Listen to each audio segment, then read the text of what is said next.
This is Gabriel Gonzalez for Cageside Press here with Antonio McKee, coming back to action to fight alongside his son at Bellator 228. Antonio, I'm going to talk to AJ. Everyone's going to see his suit. Did yours get lost at the dry cleaners? What happened? I'm old school. I'm a just sweating t-shirt guy, live in the gym. I'm a gym rat. But he's swaggy, you know. He likes to dress up and look good. I've already done that.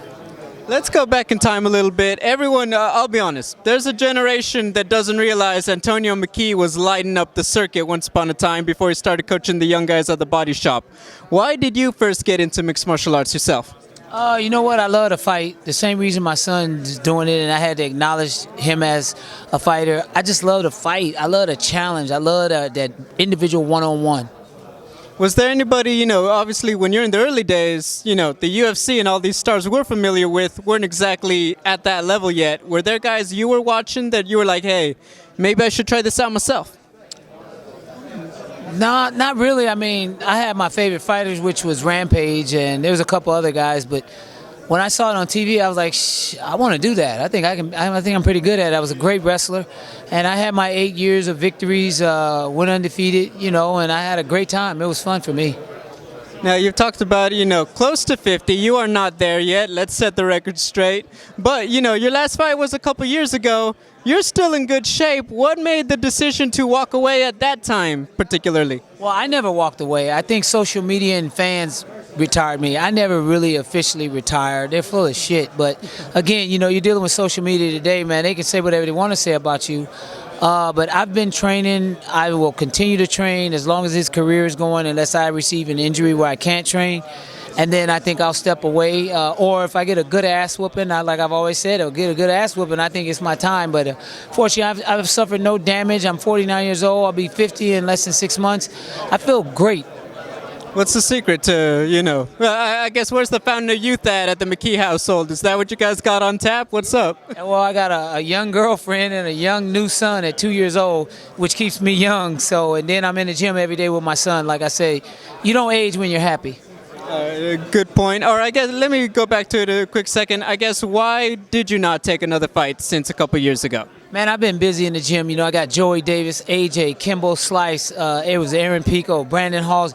I had so many guys that are up and coming, and then the Tyron Woodley, and I'm working with Chuck Liddell, and I'm working with Congo. I mean, I had so many people that I was working with, and I felt like, let me not be selfish to those who need me, because I've had my run. You know what I mean? Do I think I'm going to be the next greatest fighter at 50?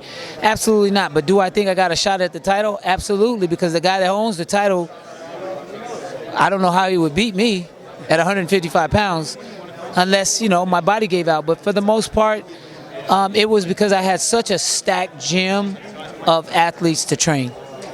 Now, let me ask you, because I feel like you're a guy who likes to run the gym, a bit of an iron fist, as you need to when you got a lot of young guys. Is AJ McKee going to be a better fighter than you were? He's a better fighter than me already. I mean, we're talking a different era. When I fought, you could get away with just being a great wrestler. You could get away with just being a great jiu-jitsu guy. It's a little different now. Guys are well-rounded. AJ has been groomed to do what he's doing. He's good everywhere. You can put him on top, on bottom, on back, on his feet, wrestling. He is a complete fighter. And that's where I think a lot of people are starting to respect that. But thankfully, I had enough time to learn. While I was learning, I was also teaching him. My final question, people are going to be like, all right, it's the father and son, it's a bit of a gimmick, they're not giving him the toughest opponent. Let me ask you, why is this such a big deal that the McKees are fighting on the same night on Saturday? Well, I don't know what a gimmick fight is in mixed martial arts. If we're in the street and you said something wrong to me, I'm going to knock the shit out of you. So I don't know where gimmick comes in. This guy is a kickboxer. I'm a grappler. I think it's a great matchup. If he can stop me from taking him down, or he can avoid getting taken down, then he gets to knock me out. So I don't know, what would you want to see? Two grapplers grapple each other? So I think half the people that make comments are uneducated. And what's important about this is that I'm able to do this at this age, and I'm able to be right next to my son on the same platform.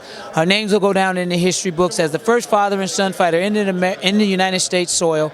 And we both got victorious finishes in the first round. There you have it. Ladies and gentlemen, this Saturday, Bellator 228, Antonio and AJ McKee in action at the same time. You are not going to want to miss it.